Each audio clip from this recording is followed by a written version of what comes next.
इसहाक डार की वापसी के लिए 10 रोज में इकदाम किए जाएं। चीफ जस्टिस पाकिस्तान, क्या हुकूमत इसहाक डार को वतन वापस ला सकेगी?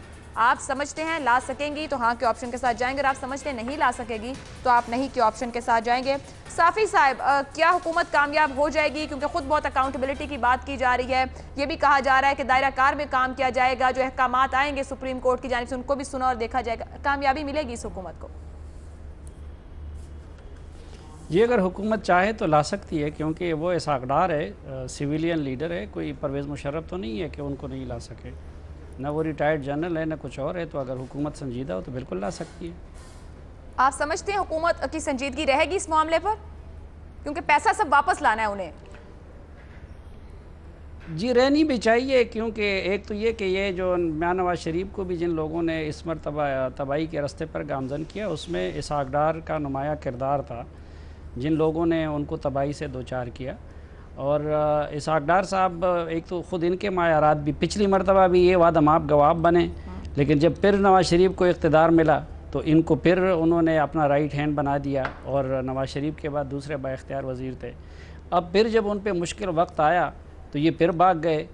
तो मेरे ख़्याल में वो तो संगीन से संगीन सज़ा के मुस्तहिक भी है, और नवाज शरीफ के रिश्तेदार होने के नाते भी उनको छोड़ना नहीं चाहिए। और इस तरह के मामलात में हमारी हुकूमत भी संजीदा होती है और अदालतें भी संजीदा होती है। तो मुझे तवक्को है कि लाएंगी भी, मेरी ख्वाहिश भी है, और ला सकती है, क्योंकि वो परवेज़ मुशर्रफ नहीं है। मैंने आपसे अर्ज़ कर दिया, वो एक सिविलियन लीडर है, और इस तरह के लोगों को लाना कोई मुश्किल नहीं होता। शहजाद चौधरी साहब, देखिए, सबसे पहले तो यौम दिफ़ाए पाकिस्तान का आज हम दिन मना रहे हैं, तो उसके सिलसिले में तमाम गाज़ियों, तमाम शहीदों, तमाम उनके जो अहले ख़ानदान हैं, उन सबको सलाम। उन लोगों को सलाम जिनकी वजह से पाकिस्तान कायम दायम है, जिनकी वजह से पाकिस्तान बना, और आज हम यहाँ बैठ के इसहाक डार साहब के गुण गा सकते हैं। तो एक तो ये मेरे ख़्याल में ज़रूरी है कि आज के दिन को रिकग्नाइज़ किया जाए। दूसरा, जहाँ तक मेरी समझ और नाक़िस समझ है, वो यही है कि चाहे और इंग्लैंड जैसे मुल्क में, चाहे वो कोई जनरल साहब हों या इसहाक डार साहब हों या ख़ानदान शरीफिया हो वहाँ पर जो बैठा हुआ है, उन सब को लाने के लिए दो तीन चीज़ें बड़ी ज़रूरी हैं, और बाबर सत्तार साहब हम इसके बारे में बेहतर एजुकेट कर सकते हैं।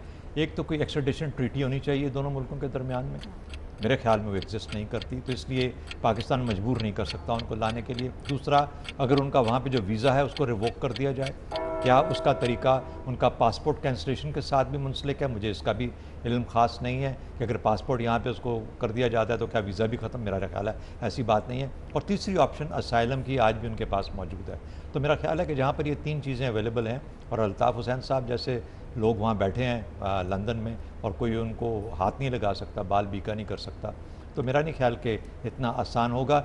और चीफ जस्टिस साहब इन चीज़ों को खूब जानते हैं, लेकिन बाहर सूरत देखिए ये क्या गाइडेंस देते हैं पाकिस्तान के इदारों को कि किस तरह को लाया जा सकता है। मुझे लगता नहीं है कि लाया जा सकता। बाबर सत्तार साहब, लीगली भी बताइएगा, अभी से नहीं, गुज़िश्ता साल सितंबर से कोशिश है, बुलाया भी गया अदालत की जानिब से, बीमारी वजह बनी रही। अब इस पे चीफ जस्टिस साहब खुद कमेंट कर रहे हैं कि वो लंदन में आराम से मिलते हैं, घूमते हैं, वजीर आजम तक से मुलाकात की, साथ ही सिटीजन अरेस्ट के कानून की भी उन्होंने आज बात की। आपको लगता है ये हुकूमत वापस लाने में कामयाब होगी? इसहाक डार को ला सकेगी? आयशा, देखिए, ये बड़े पॉलिटिकल डिसीजंस होते हैं, ये इंटर स्टेट इशू है। अब जाहिर है पाकिस्तान का कानून तो इसके ऊपर क्लियर है, उन्हें खुद वापस आना चाहिए था, उन्हें मुकदमों को फेस करना चाहिए था, ये बातें तो सारी असूल की बातें हैं। जो सिटीजन अरेस्ट की बात है वो भी पाकिस्तान की टेरिटरी पे तो अप्लाई करती है, लेकिन कोई वहाँ पे पाकिस्तानी सिटीजन भी हो अरेस्ट करके एक और मुल्क से, तो उसे अरेस्ट करके यहाँ पे नहीं लेके आ सकता, क्योंकि वो एक्स्ट्रा टेरिटोरियली शायद ये सिटीजन अरेस्ट वाला जो हमारे क्रिमिनल लॉज के अंदर एक फीचर है वो वहाँ पे अप्लाई नहीं करेगा, क्योंकि वो किसी और मुल्क की टेरिटरी के ऊपर एग्जिस्ट करते हैं। तो इन चीज़ों पे जाहिर है एक्सट्रेडिशन ट्रीटी नहीं है, हमारा एक एक्सट्रेडिशन एक्ट है। अगर पाकिस्तान ने से किसी ने जाना हो तो फिर आप उसके नीचे जाते हैं, लेकिन वहाँ पे यूके से किसी को लेके आना है। और इन चीज़ों पे हमने पहले भी देखा है पिछले ये स्पेशली 15-20 सालों में कि निगोसिएशन होती है मुल्कों के दरमियान। और अगर स्पेशली अगर कोई ये क्लेम करे कि मेरे ऊपर पॉलिटिकल मेरी विक्टिमाइजेशन है या पॉलिटिकल नौयत के मुकदमे हैं, उसकी वजह से बुलाया जा रहा है, तो फिर दूसरे ममालिक उसे टाइम देते हैं, देखते हैं कि उनके अपने जो प्रोसेसेस हैं वो फॉलो हो रहे हैं नहीं हो रहे। तो at the end of the day ये दो मुल्कों के दरमियान बार्गेनिंग होती है। कितनी ज़रूरत है पाकिस्तान को कि सारदार साहब यहाँ पे आए, हुकूमत कितना जोर लगाएगी, यूके क्या रिलेंट करेगा या नहीं करेगा, क्योंकि उनके लिए भी प्रेसिडेंट्स बन जाते हैं। एक शख्स को इस तरह भेजते हैं और मुल्कों के साथ भी इस तरह के ताल्लुकात होते हैं, कहीं आप एक प्रेसिडेंट बनाएं वो बाकी केसेस में भी अप्लाई कर जाता है। मुझे लगता है कि इसमें कॉम्प्लिकेशंस तो होंगी, इतना सिंपल नहीं है कि एक खत लिखा जाएगा वहां पे और वो जहाज में बिठाएंगे और इन्हें वापस भेज देंगे। आप नहीं का ऑप्शन ले रहे हैं बाबर साहब, किस चीजें सपोर्ट नहीं करेंगी, मुश्किल रहेगी इस मामले में? जी मुश्किल रहेगी। मजहर साहब, पॉलिटिकल विक्टिमाइजेशन की बात की गई, दो मुल्कों के आपस के ताल्लुकात और क्या कोई ऐसा मुआहिदा मौजूद है, सब कुछ सामने रखते हुए आपके ख्याल में ये हुकूमत कामयाब होगी, ला सकेगी, चाहे अगले मुल्क से जाकर भी बातचीत करना पड़े, या फिर मामलात ऐसे ही रहेंगे और पेचीदगी रहेगी इसमें?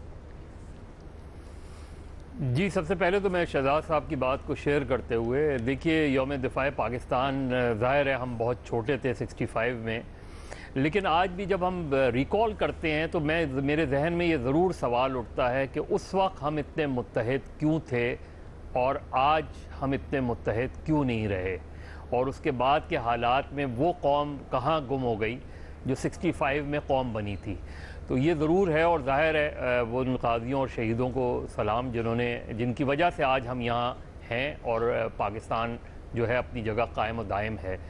दूसरा ये जो सवाल है मुझे भी मुश्किल लग रहा है। देखिए पॉलिटिकल केसेस में इंटरपोल भी जो है नॉर्मली इंटरफेयर नहीं करती, और जो ट्रीटी एक्सट्रेडिशन ट्रीटी वो भी मेरा ख़्याल है दोनों ममालिक के दरमियान बहुत आसान नहीं रही, वरना तो अल्ताफ़ हुसैन साहब के पीरियड में भी जब उस वक्त की गवर्नमेंट ने कोशिश की थी, जब भी वो एक्सट्रेडिशन ट्रीटी नहीं हो पाई थी, और असाइलम उनको मिलता है नहीं मिलता, क्योंकि उन पे बहरहाल अगर मनी लॉन्ड्रिंग वगैरह के केस है तो पॉलिटिकल असाइलम भी बहुत आसान नहीं होगा, लेकिन कॉम्प्लिकेशंस बहुत हैं वापस लाने में।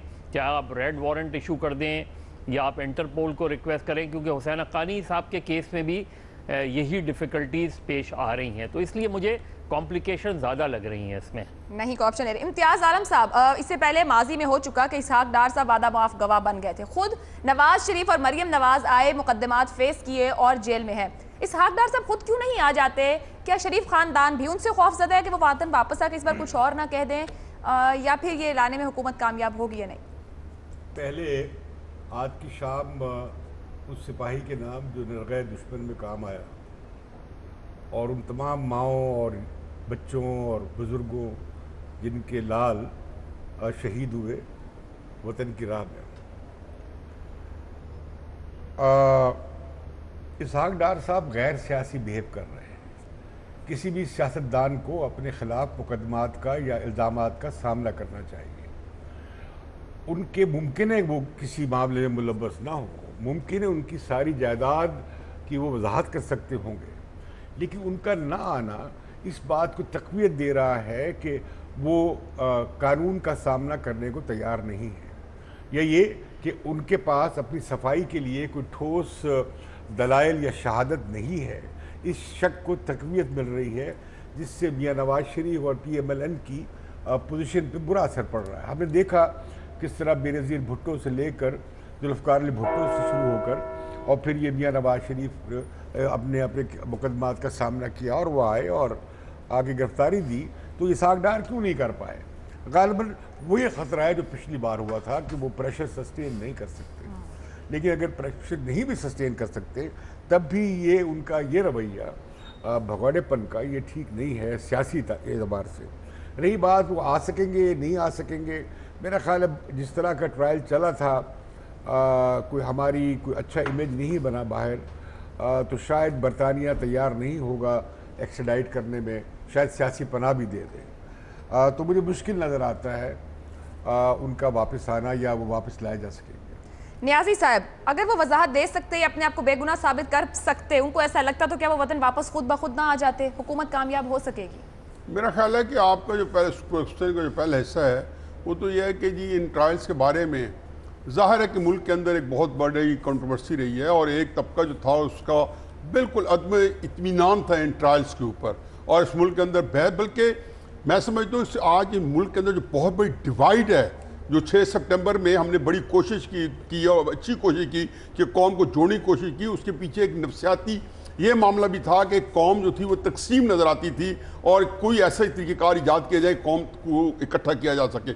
इस तकसीम की वजह ये ट्रायल्स थे जिनके ऊपर कौम जो है डिवाइड हो गई थी, ये भी वजह थी पहली बात। दूसरी वजह यह है कि इसहाक डार साहब को वापस आना चाहिए। वो कहते हैं चाहे कितने ही ट्रायल्स के अंदर लकूने थे या सुकम थे या हो सकते थे या उसके अंदर शफाफियत या आर्टिकल 10A के मुताबिक नहीं हो रहे थे, तो उसके बावजूद उनको यहाँ पे खड़े होकर फेस करना चाहिए था, क्योंकि वो सियासत के मैदान के घोड़े थे। और कहते हैं कि अगर उड़ना नहीं आता था तो पंगा क्यों लिया था, अगर उड़ना नहीं आता था ये काम नहीं करना तो सियासत में आए क्यों नहीं, अगर फेस नहीं कर सकते थे उनको दिल जिगर से है, वैसे उन्हें सियासतदान कहा जा सकता है। कुछ भी है, जब वो आए हैं उन्होंने बहुत ज्यादती किया यहाँ से जाके, क्या फर्क पड़ता है, नवाज शरीफ जेल में है ये भी चले जाते और उसके बाद यकतरफा होते, यकीनन उनको भी सजा मिलती, क्योंकि ये ट्रायल का अब भी जो हम रुख देख रहे हैं उसके अंदर खास एक मुआंदाना रवैया पाया जाता है और हर एक ने उसके ऊपर एक ओपिनियन बनाई हुई है। कोई उसके हक में है तो वो दिल जमई से हक में है, कोई इन ट्रायल्स को आड़े हाथों ले रहे हैं तो दिल जमई से आड़े हाथों ले रहे हैं। लेकिन एक आखिरी बात है कि हमारे पास इसी सुप्रीम कोर्ट के अंदर सो मोटर के 2 मॉडल पहले ही मौजूद है ये ट्रायल के, एक राव अनवार का और एक जनरल मुशर्रफ साहब का।